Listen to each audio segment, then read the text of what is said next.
So please welcome Charlotte Friborg to the show. Welcome, Charlotte. Thank you so much, Ashley, for having me. I'm super excited about having a conversation with you today. Me too, all the way from Florida. I love my East Coast soul group, soul tribe, and Marston, who was on my show a few months ago. And it's funny because it's when she reached out and said, I have a friend, and now understanding you, and it's so cool. I can't wait to hear the connection because Marston is like, you're both like these beacons of light, but in a different way. Like it's so cool to see. I can't wait to hear that connection. But I know when a friend like Marston connects me, it was like a full yes. It was not even a question because I love her so much. So I knew if she said, you have to have Charlotte on the show, I knew it was a yes. Hmm.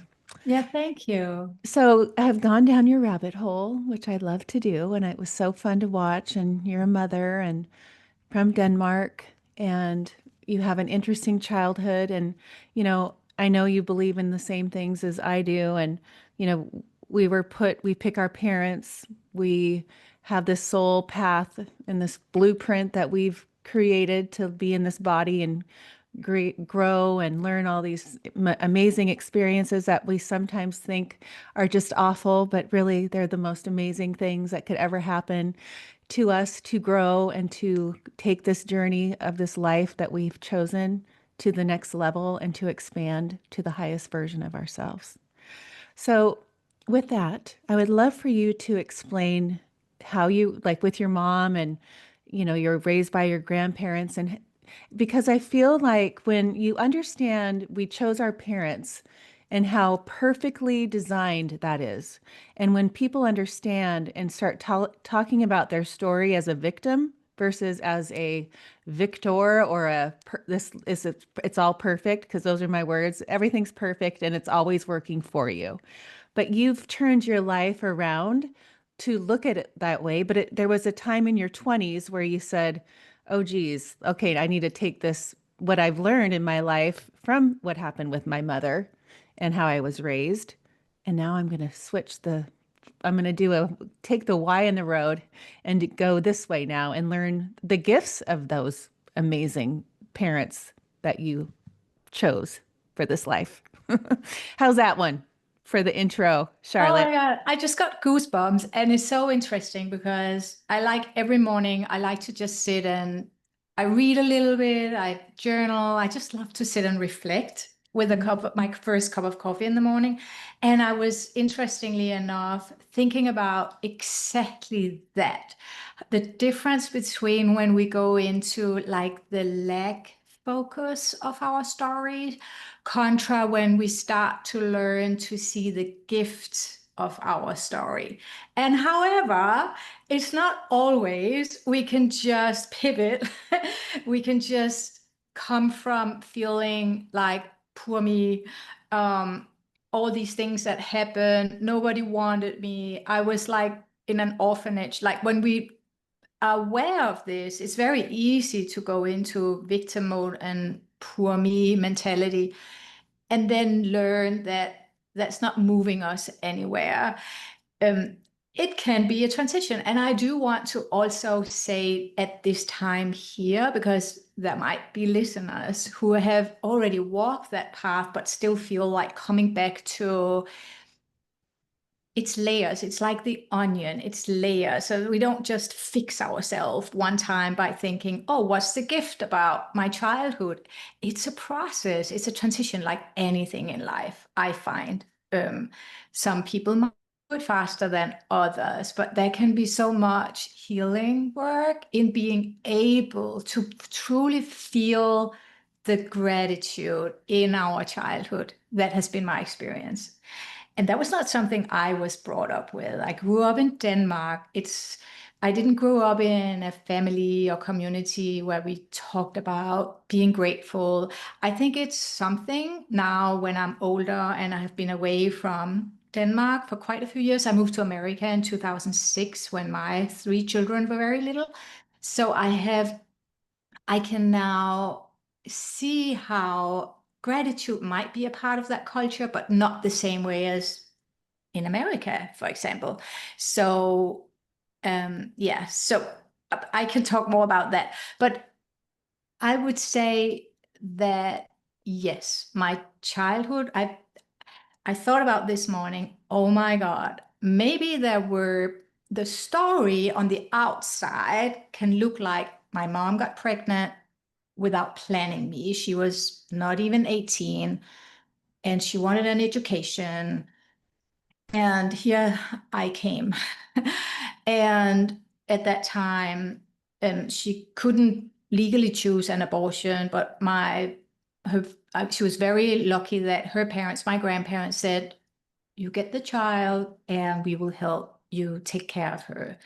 And I came, and I my mom had still had siblings living home with the grandparents, so I grew up with my grandparents as the main caretakers, and then my mom's siblings also still living home, so I got very close to them. I mean, even as an adult, we talk about it's like having bonus siblings that way. Um, I would say that, yeah, my birth was very complicated. I was a breech. I almost died. My mom, when we later talked about that birth, it was the most horrible thing in her life. So I know that looking from the outside, and there's so much more to this story. Like, I almost died. I was transported to the main hospital in Copenhagen with an ambulance on the radio. This was before we really had highways. I was born in 1968, but there was on the radio, they announced there's a little newborn baby on the way to the hospital. Please make space for it. I'm like, today it would be like a countryside road almost. It's just funny to think about now. And yeah, and at a point when I'm not quite sure my age, 2, 3 years, my grandmother had to go through surgery and there was no one to take care of me. But my grandfather knew someone who managed an orphanage, like a foster care home, um, more like an orphanage, I would say. And I was there for a period of time until I could come back home to my grandmother. And I learned that later when I started to dive into my personal development, self-healing, that of course there was a lot of trauma from that time, not feeling you wanted, that can be so deep, like that iceberg under the water, so unconscious, but can play that quiet, like subtle it's neural pathways that were created where we can have these beliefs about am I worthy, am I wanted, that plays into so many subtle things in our life. So that's why it's so good to go back and really take a real look at it and do that work. And there's not just one way to do it. There's so many ways we can do it, and that's what I love about all the amazing guests you have here, because everybody brings something. There are special, unique ways of doing the healing work. That's what I really love about what you do here, because people really get a chance to show their gifts here. Um, yeah, so I would say that there were some pivotal moments. Like I started doing my I was really in a dark, dark place in my 20s at a point where I thought about, is my life worth living? And at that time, I didn't know about that all these past experiences was in my iceberg, like that hidden part of me. But that was not until later I really figured out that the importance of just allowing to let whatever comes up to our consciousness pop up and take care of it. Um, but I do want to say there were some pivotal moments that helped me, like we can walk, and then sometimes we could take some jumps. And in my life, it was at that time when I considered taking my life. I mean, I wasn't close to it, but I really had the thoughts. And I called my aunt a bonus aunt because my mom later married another man, and who became my father, adopted me, and he's my father today. They still live. Um, and one of his sisters is a psychologist, and I always felt very cared and very loved in their family and looked up to them. I called her, and then I started my first healing journey with a psychologist who was really good. And we did some um, emotional, like we worked with the brain and the eyes, and it was like fascinating how fast I could go through that first heap of healing. And then later, I dived into neuro linguistics programming, NLP, and coaching after that. And I would say during my education, I studied 2 years to become master certified in neurolinguistic programming, therapy, and communication. And there was one session where we were learning about changing beliefs, where our teachers, it was in person, and our teachers would always pull up someone of us to work whatever we learned to show it.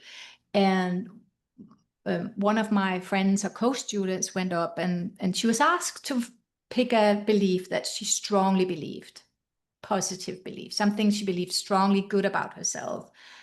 And she said, I'm a good mother. And I was like, I straightened my back because like, how can she believe that? Because I know she was also working.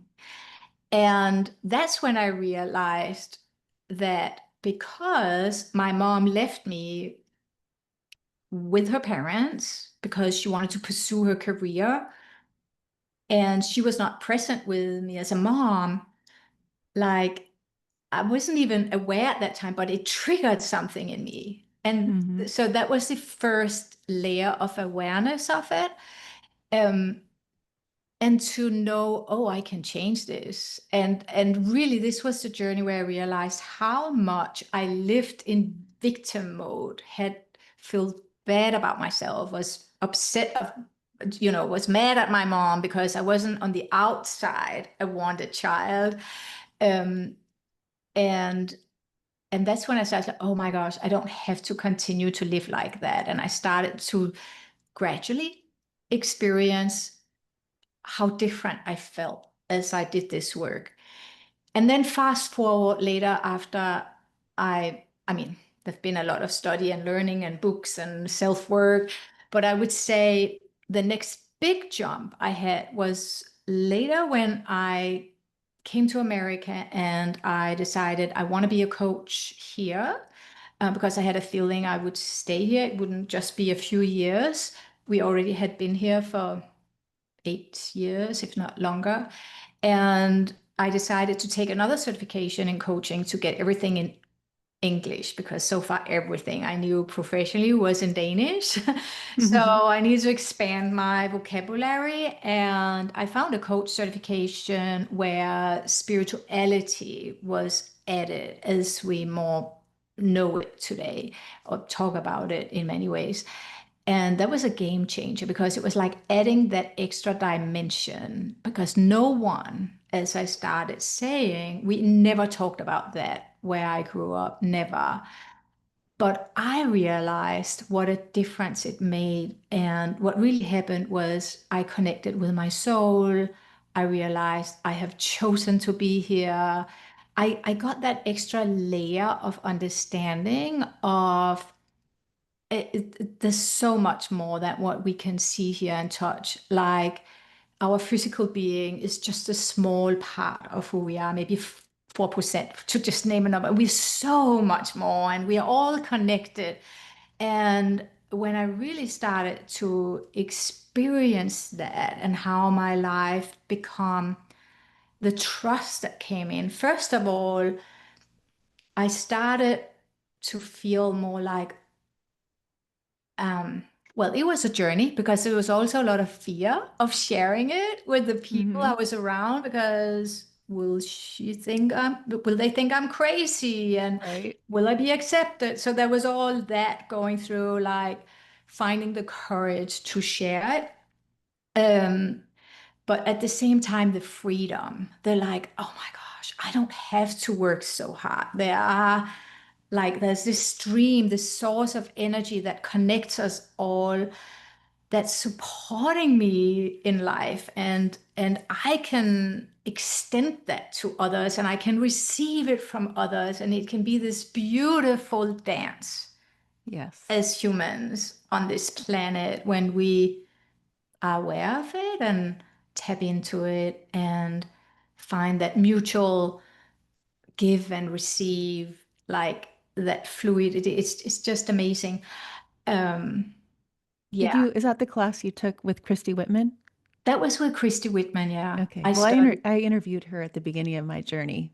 Oh, you And did? Yeah. yes, and when I listened to you explain that, I said, "Oh, wow, Christy, she's back in my, she was someone that affected me. Obviously, I wanted her as a guest and I still follow her."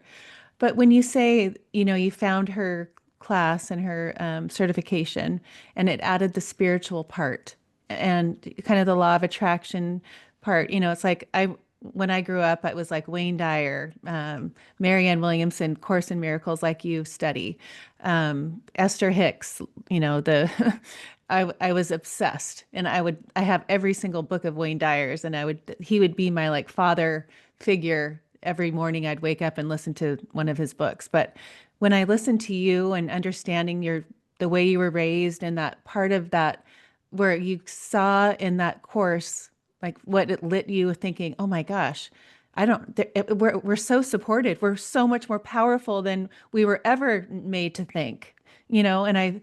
So I want to go to that part of what when you started to learn like what about your soul. Like, I know I'm a soul now. I know I'm this little part, this a little spark of my soul in this body, but I am so much more.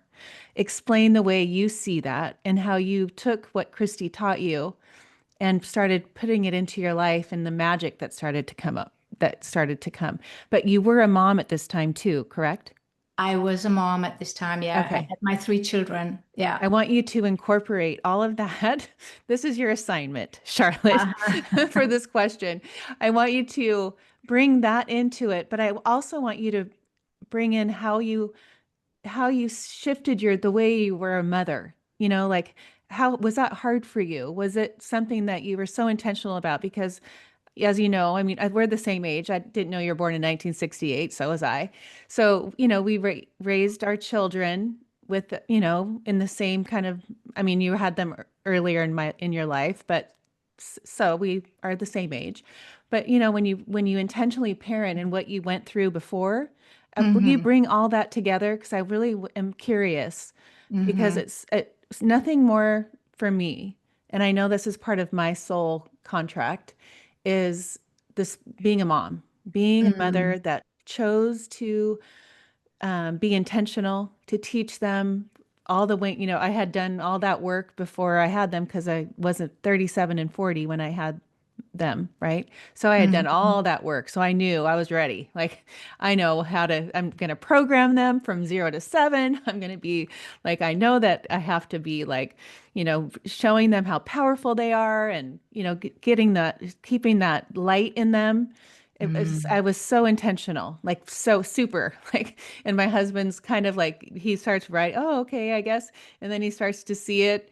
But it was just that time of my life being that mom, instilling those tools into those girls intentionally because I was older and I had all that stuff. I would say that was like one of my biggest um, things in my life that I can say right now, like that was the best. Those are the best.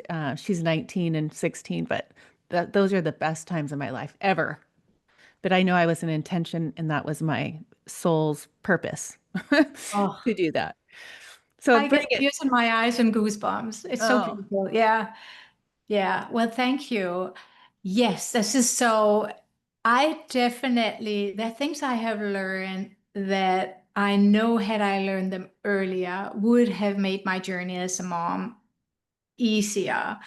And I also want to share that we moved to America when the kids were 2, 3, and 8.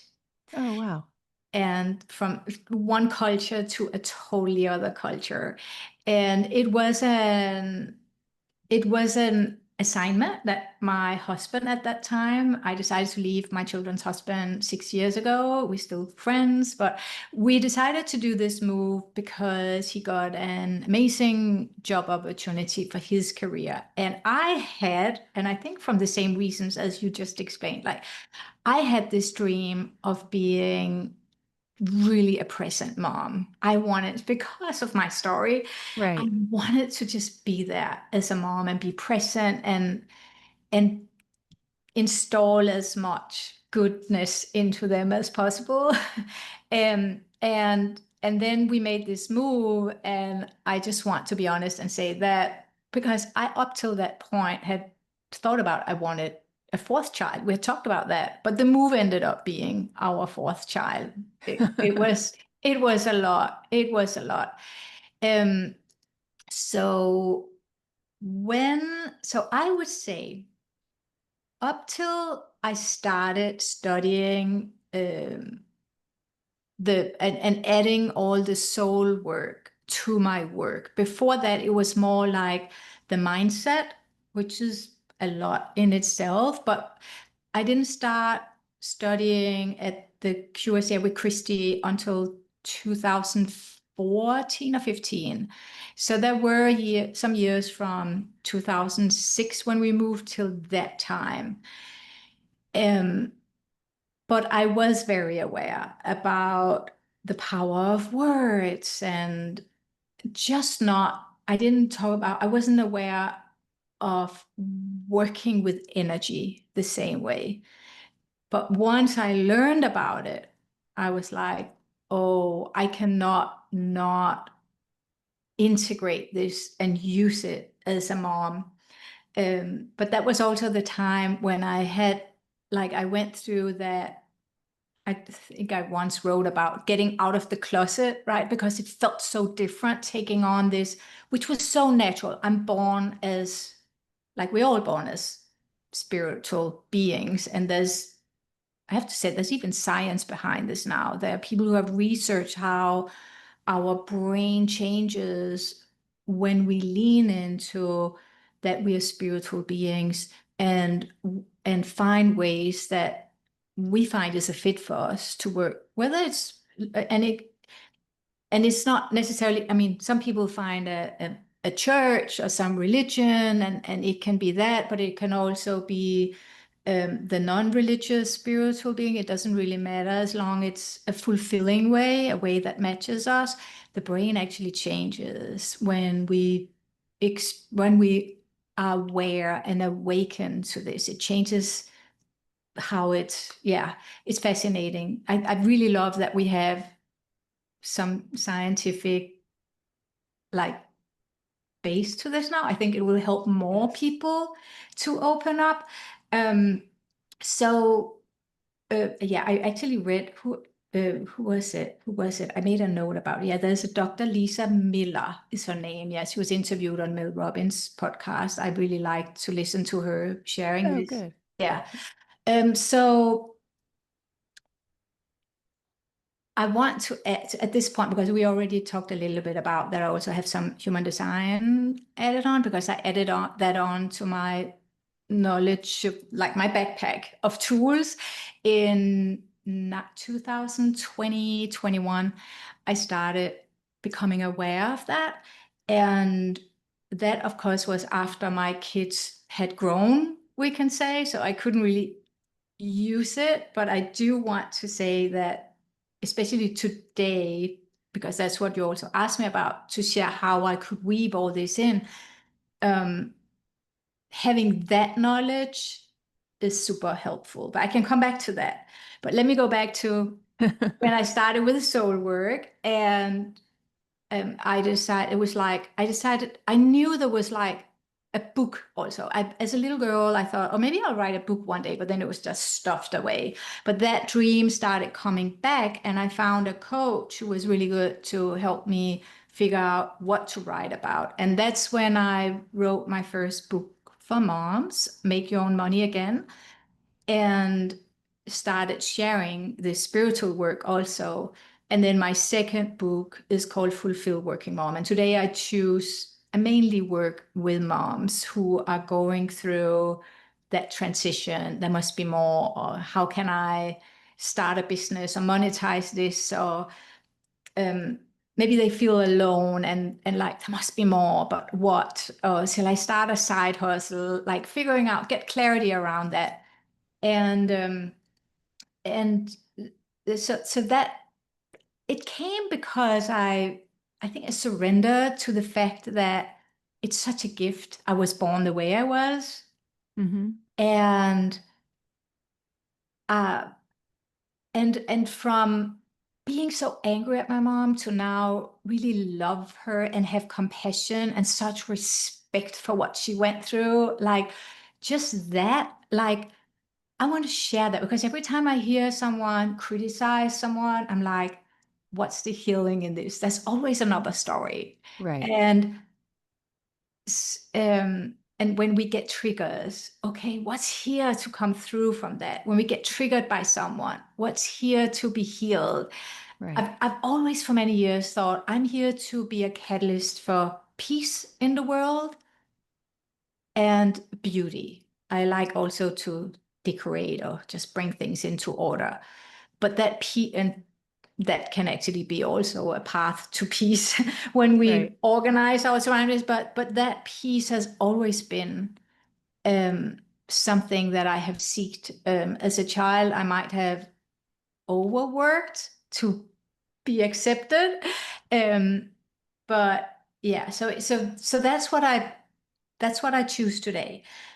And I do want to say that once I got the human design element on top of it, there were more realizations that came, and it was more like a full circle moment. There were some pivotal things that I learned from that. One thing was now when you mentioned about Marianne Williamson, I got an opportunity to be mentored by her. And then from that mentorship, I was offered also a role as a mentor for coaches in training under her. But during the time when I learned the most, where I was a mentee myself, we submitted writing assignments, and she came back to me and she said, Charlotte, you are a mystic. Because what I realized and what she saw also was like, I would always write about the next assignment that came before it came. Like it was like almost like I knew what was coming. And I didn't see the context of being a mystic and having that ability, natural ability. Like, and it's not that I read people's minds at all, but there's just like an inner knowing of what's coming in a way without me sitting bringing weather forecasts or like that. It's not like that. It's just like a certainty, a trust that I feel also when I sit with a person and they come and they talk about this is where I am. I'm so frustrated. I hear about, I experience, I feel their emotion. I can see them. So I would say even without human design, I feel like I've always been able to see people like as a soul. Mm-hmm. Um, and and then when Marianne then pointed this out, and she continued to give feedback to others, and then she circled back and she said, Charlotte Friborg, did you hear me? You are a mistake. It was really funny. And my human design teacher, Robin Wynn, I shared it with her and she said, this is the channel. She showed it in my chart. This is the channel. It's up. If you don't know human design, I definitely recommend for those who are listening who don't know about it to look it up. There's so many free places you can go and run it, but it's up at two is like centers up in the head area where there's a channel in the middle. And it was like, oh, so first it was like, okay, and what shall I use that information for? That's the mental part. Well, but then when I really leaned into it and took that whole life journey and why I chose to be here and have been guided to do what I do, um, how okay, yeah, that is part of me, but just detach from it and let it be, let it drop Right. when it drops, if that makes sense. Yeah, yes. So explain that a little bit because yeah, people that are listening, I've had, Jeannie Winters has done a couple of episodes on human design. So, and a lot of them have their chart done and I'm Yeah. taking a class now, but I'd love to hear your perspective on, because I'm a few weeks into a class right now, trying to go deep into the human design. And I want to know, like, once you learned, okay, I'm like, I go so many places, but I want you to be able to speak. But I wanted to know, like, once you found your children's human design, did that make Yeah. your parenting different? Because that's how I opened my eyes. And I'm thinking, why didn't I do this when they were, before they were born or when they were born? Like when I saw their time of their birth and all the things, to know how their whole little energy is, right?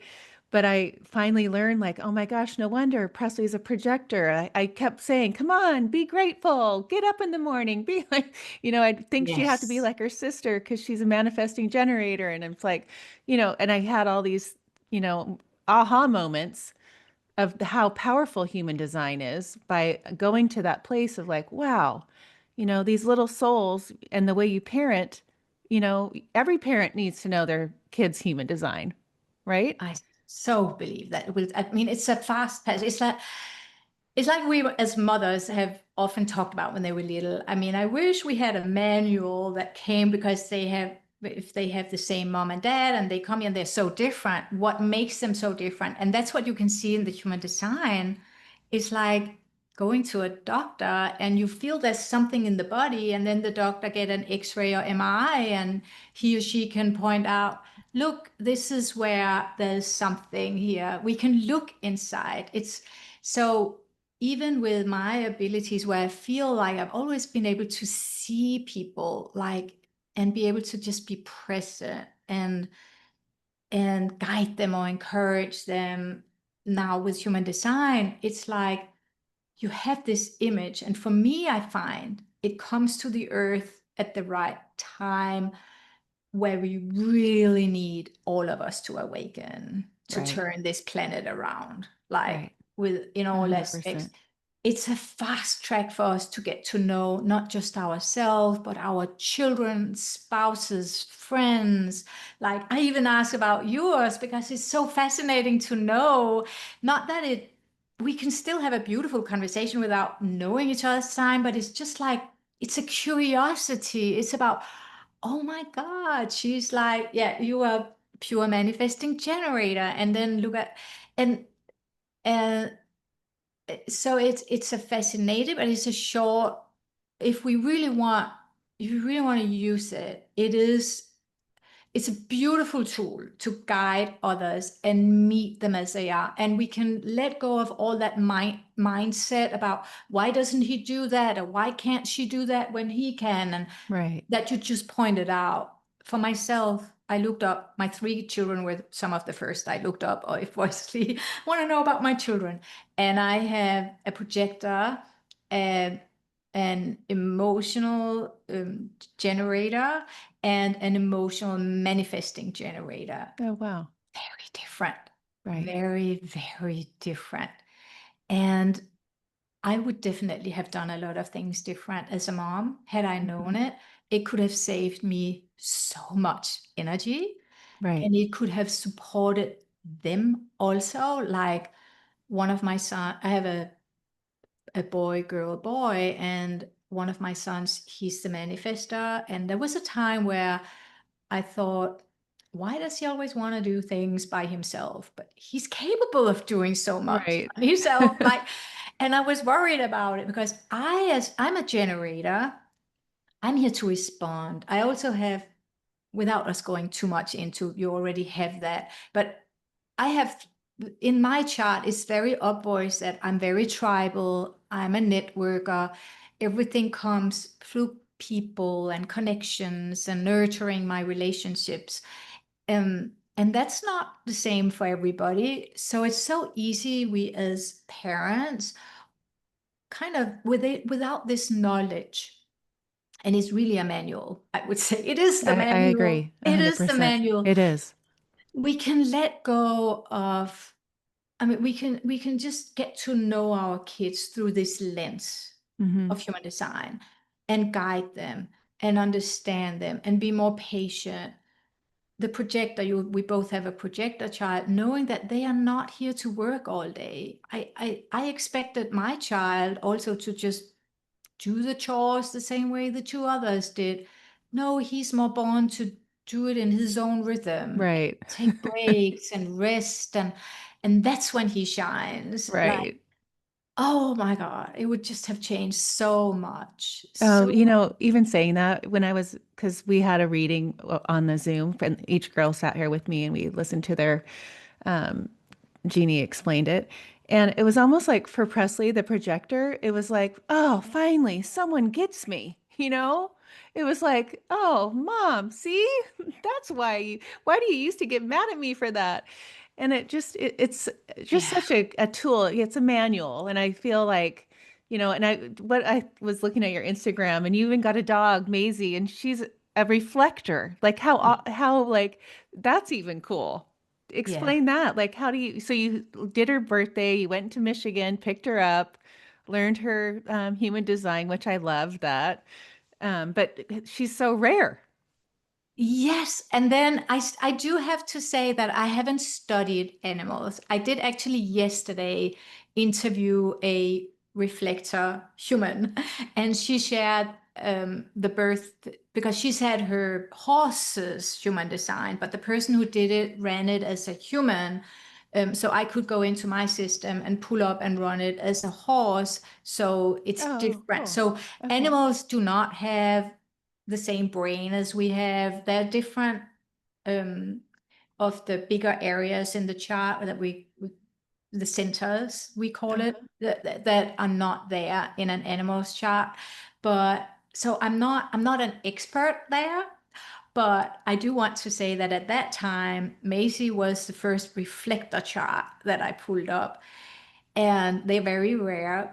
In the human world, Right. only 1% of the population are reflectors. So when I saw her chart, I was like, whoa, like just seeing all that openness. Now, the horse I looked up yesterday was a reflector too. I yet have Oh, to, but wow. it brought some curiosity to learn more. So whenever I run into people and they know the birth time, I will Do their just as an animal. experiment. So I don't really know much about it because I started thinking maybe more are reflexive because they are more closer to nature. Like they don't have an ego and like they don't have all these things that we humans have that can be very in our own way, Right. if Yeah, that I mean, makes I have sense. two golden Yeah. retrievers and their personalities. I mean, I've had dogs my whole life, but think of Yeah. my dogs now and I'm thinking I don't know their human design or dog design, but it would be interesting because their personalities are so, and I'm taking them for a walk and one of them's like doing their own thing, being the boss, and the other one's like, whatever you say, I'll do, Yeah. but I'm sure that's part of their design, the way, Yeah. yeah, so Or the cool. incarnation. Yeah, because here's the thing. I have run twins charts and they, unless there's a bigger gap of time, there can be a shift in how the constellation of the planets were at the time of their birth. But those I have run, they are kind of identical. Yeah. And yet they're very different. So this is where I come from with human design. I use it as kind of, I take on my glasses, but I don't define someone with their design because we still, as people, with the even even with this unique information, we still have free will and choice. So like twins who are brought up with the same parents, they have different friends. One may choose to go to this party, other one goes to this party. So we still we're still absorbing different things. We still, as humans, can choose to believe different things, right? For some years, I believed I had a horrible childhood, which I definitely far from had. I know now. So and that's all by choice. Like when we really learn to be aware of it, it can be from survival, but it's still choices if that we make. Right. Deliberately or not. So Yeah, so still twins can be so different despite they have the same design. But the mechanics, that's where I find it so helpful. Like the overall mechanics in the design, like how to make decisions. Like in school, we all learn to think about what you want, analyze it. When we start to work with human design, but in the spiritual realms, we have talked a lot about for many years that the biggest journey we can take is from our head to our heart. I Mm-hmm. mean, I don't know, I've heard that many times, but however, when we start to look at human design, for some it may be okay, move to the gut, like feel like it's just we can use it as a guiding tool to be aware of ourselves and our whole body and our whole mind. If we look at the mind, I believe it's in our entire body, it's not in our head. The brain is the brain, but the mind is Mm-hmm. everywhere, like Right. um and we can use it as a guidance system to what my experience is to make wiser decisions by dropping from the brain and think we have to think to a whole mind awareness, which is usually brain. And for some people, they need more time to make decisions. And that we can also pinpoint when we look at charts. Like some people need to write their emotions. It's all shown in the Right. chart. And Yeah. for reflectors who are totally open, it can if sometimes take a very long time. Some say a moon cycle, which is not always like that. But Right. just have that awareness can be so life changing and Yes. help us to understand and make more peace in our relationships and ourselves. Yeah, for sure. So let's talk about. Okay, so I was listening to, as I'm going down your rabbit hole, I listen to the podcast and I go back to one that was 2020, and I'm listening, and it's so interesting when I do go back to try to learn about my guests and I listen to a 2020 episode or even a 2019 or 18. It's like this huge, like thinking, gosh, 5 years, that was where we were. And look at where we are now. Like, I mean, 5 years compared to like in the old days, 50 years. It's just like, such a shift. Will you Yes. tell me because I was listening to you talk, because you had no idea you were in this podcast and everyone was like in quarantine and you're talking about people dying of COVID and are you kind of like the political, the things on the news. And so, but think, where are you? Like, what is your 5 year in that? I just think it's fascinating to know because I can tell by my podcast. I started in 2020 of March, like when the date Mm, girls got called home from school to be in quarantine for 2 weeks. And I'm laughing. I always think, oh, for sure, it was 2 weeks, right? But, I look back and I can see my growth and where I was focused in my journey of this podcast. I haven't missed 1 week, and I can see in each episode who I was drawn to. Like even with Christy Whitman, that was very soon. That was early in my podcast, maybe the first year or two. But I yes. looked back when I heard you had her as your mentor, and I was thinking, oh, okay, I remember her part, what she did in my life then. And then I keep going, but I see where I'm at now. So I'm always interested when I hear from like someone like you, um, where you came from at that stage. I mean, we could never go back to 2019. That whole person who we were then is like it's like it's such a contrast. I mean, it's Yeah. amazing what we're living right now, and that we've Yeah. signed up for this. It's so cool. But Yeah. tell me your journey from that in Wow. these last 5 years, and what Yeah. you've waken up to, and what you've really like.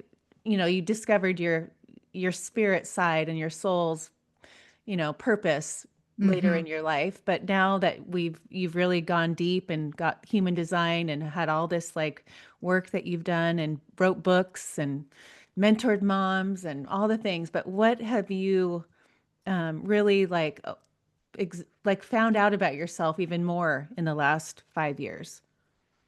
I That's a really good question, and I can go deep with that. Oh, And good. I will share that I I shared earlier that I decided to leave my children's husband who asked for divorce, which was a very, very long-term decision making because I felt like I was failing in a way. But that was in 19, that was fall of 19, and I moved out in December 19, just before Oh, COVID. wow. Yeah. And we have, as I mentioned, we still have a very friendly relationship. We talk, and I'm very proud of both of us for being able to do that and make that decision. But I do want to say that we were together for close to 30 years, and I didn't take that decision light. I worked with myself a long, long, long, long time to be super clear if it was the right decision, and it was definitely something he had brought up many times too. I was just the one in the end saying, I made the decision. I think now is the time. Now is the time. So from that, and then going straight into COVID was like, I couldn't make that up. I don't know if my soul probably knew it. No kidding. Yeah. And these years, it's interesting because all the years before I met my, I don't like the word ex-husband. I just want to say that. So that's why I say children's father, or Yes. mention his name. I think there's something trashy about saying ex. So I just want to say that. That's why I say children's father. Before I met him, um, I had always seeked, I didn't never feel like, I'm very aware of it, like really truly safe alone. I couldn't like rest and be really, there was something missing.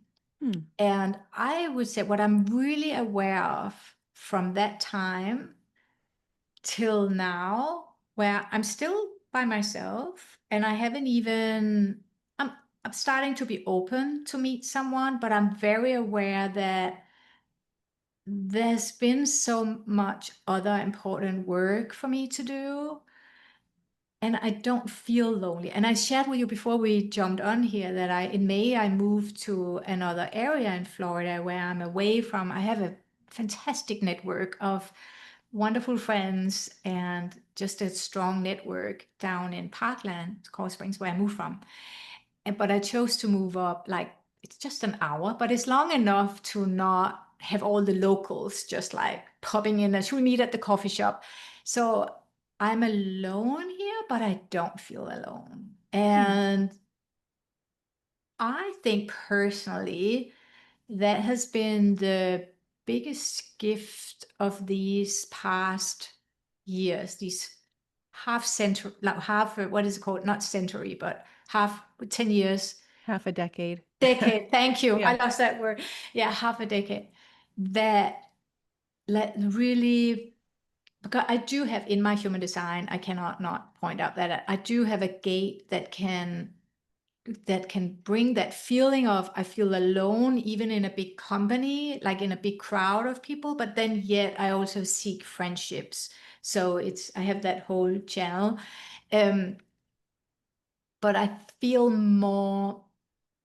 just so not alone. And that was one of the things I thought about also this morning when I was reflecting about my childhood and how I had used to have that victim experience, Hmm. to the difference when you see your whole life and just being born, like being wanted. And I think by having all this time by myself, I really have felt, because I don't know what it is. It's been really good for me because even though I'm I have a lot of communities also online and offline, but it's that it has given me time to really feel the presence of God, spirit, the universe, like whatever we choose to use, and how fast I can tap into it because there's no I want to say no other noise around me, but Right. I do have a lot of alone time. Um, and so I think that has been the biggest, like to really be in tune. And like last week, I said, and there was something I wanted to manifest.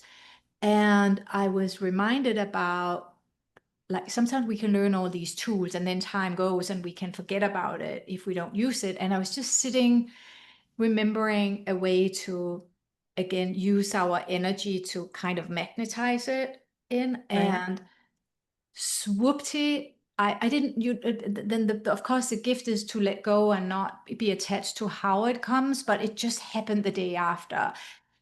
And so yeah, so I don't know. I think that's the biggest thing. I think that's the biggest thing, to really experience how we are not alone in this life. What other things? But you wrote your Just the books too. joy of being, yeah, yeah. Say what you were. Well, I'm just, I always admire someone that's written a book or you've written two books. But Yeah. your path of like teaching, so I'm at a place now where in 2 years I'll have an empty nest. And when you speak of, moms trying to find their, like, that's what this podcast fills me so full when, Mm, now I'm not driving, the girls, and, my days are more filled like this than they were. And I'm in that shift. It's definitely when I listen to you talk about how you are drawn to helping mothers, like yeah. redefine their life, when they even like, it's like even a working mom, like having that when you had that judgment of how Yeah. that triggered you, realizing that's her path, right? Like that's so cool to see that. And I work at schools here locally in San Diego where I work with children and I see, and then the parents, but I mean, the schools that I work with, the parents are way more elevated. So they're very lucky that their parents are putting them in these schools. So that they're already ahead of the game. They have no idea how lucky they are. But when you realize how these children, that are raised now as this young in this in the 2020s era, this new energy that they're in, I see it so much of this like new human, these Mm, little humans that are like so beyond where, yes. And right? I would thank you. Actually, when you share this, it reminds me that I find what I got very much clear about is also my gift of supporting moms who are going through challenges while they navigate. They want to be more themselves in life, get to like get out and do use their gifts, but then yet they may have struggles at home. I had some years, and that was after I left my children's husband, where one of our kids struggled a lot mentally. Um, and I was very much alone with that for a long time. But I can share he's doing amazing, and it's his story, so I'm not sharing details. But just from my point of, as a mom, how tough that was, and how much that required to do the inner work. And then also we had at our high school a very traumatic school shooting that was in 18, so that was before that Oh, time wow. you ask about, where 17 died way too Oh young. my That, gosh. yes. Were So your children at school when that my happened? my daughter attended the high school at that time, but I had picked her up early Oh, that day. what? Oh Mhm. my gosh, Charlotte. Yes. Wow. And you picked Yeah. her up early for what? Like, was that just some intuitive In hit that you, this, a knowing? well, that's where we can, I believe sometimes there's more things connected. And I was this was actually at the time when I worked with Christy and when I really was meditating a lot. I don't have the answer. I feel it. And this is the thing, when you go through such traumatic things and you are a survivor, it's very easy to go into what we call survivor guilt. So I have never wanted to claim that it was because I felt so connected, because I don't know. There's no evidence for it. um I can absolutely say I was grateful that my daughter contact me to pick her up early that day, which she normally never does. Hmm. But it's not that it made our journey easier, not for her either. It was very hard to like to be grateful for that because we felt like, oh my gosh, why weren't everybody picked up early that day? If you can Right. follow me.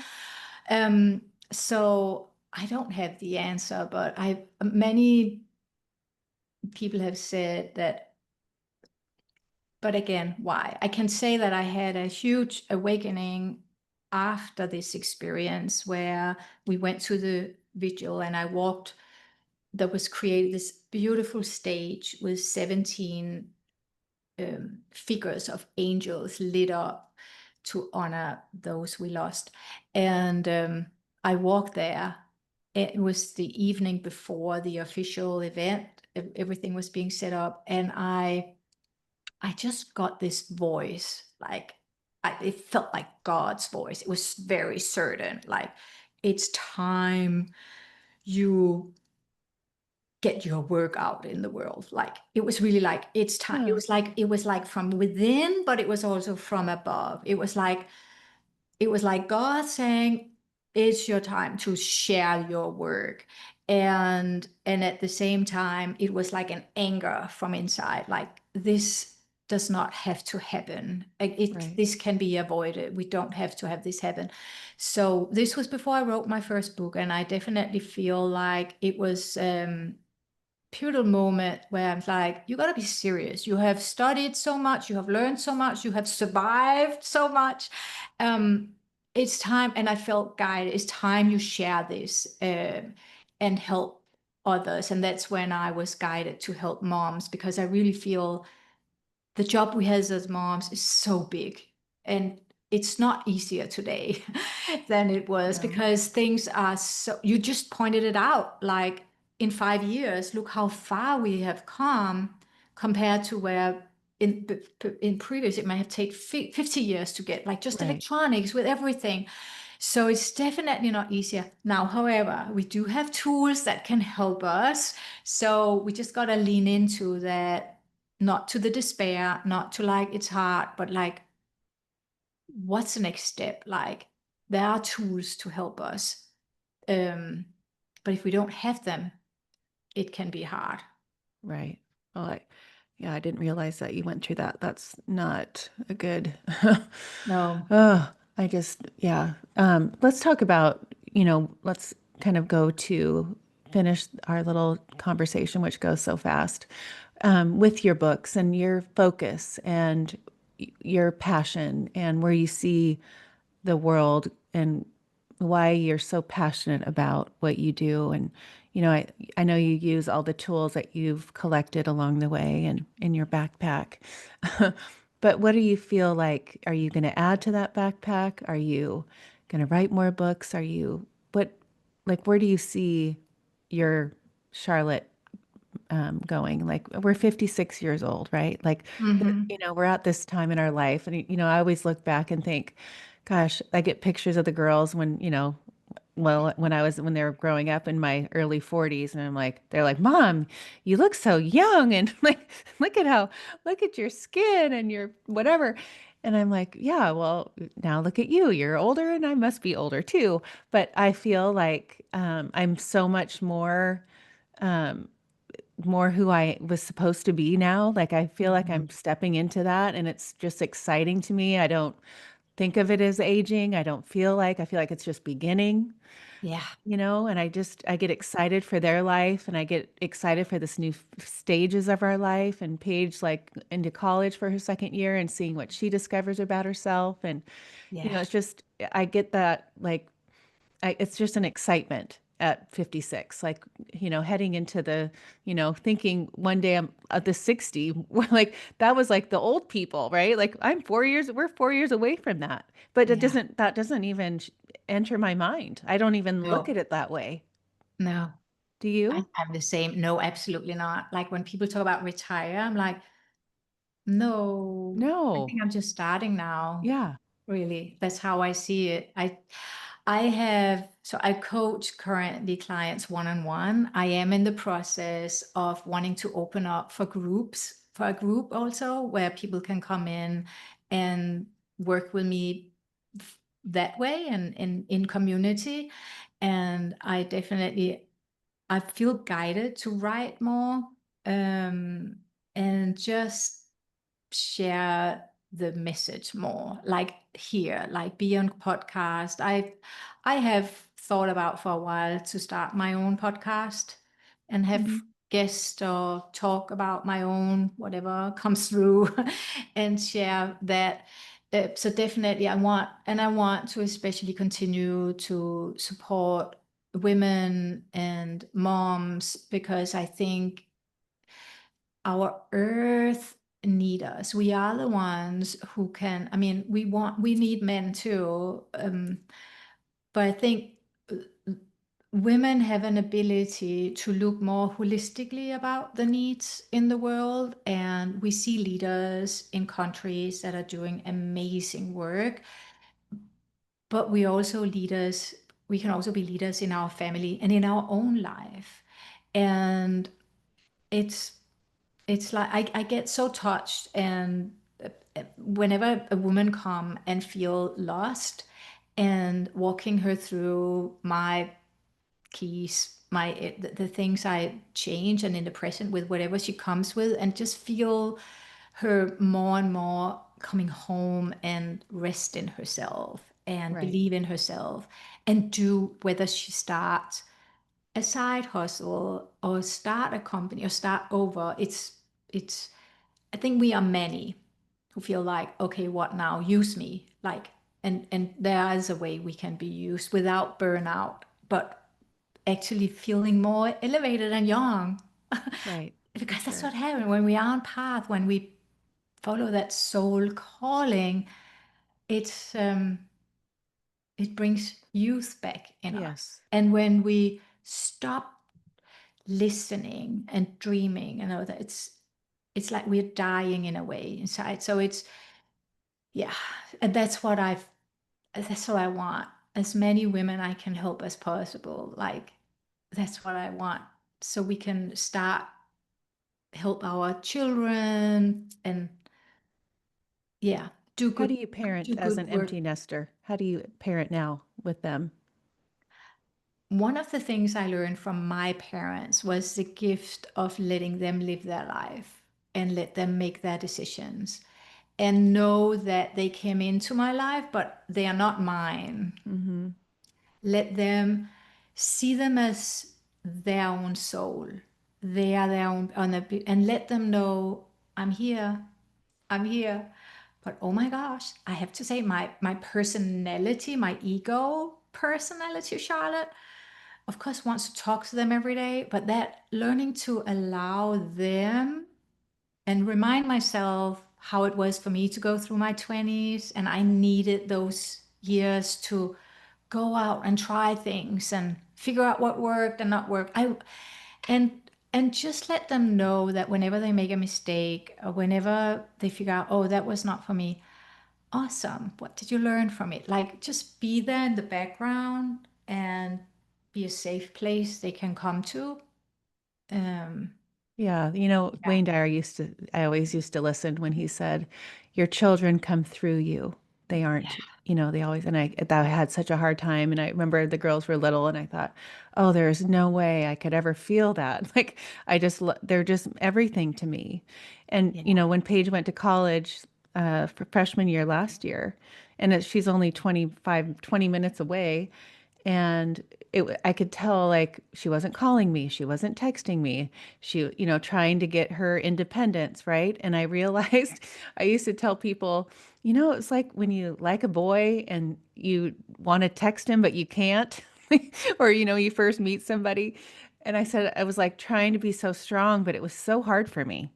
And yeah, now it's just such a good, now that I've had that under 1 year of my experience and seeing her just like grow, like she's keeps saying, Mom, I'm a completely different person. I said, I know, it's amazing.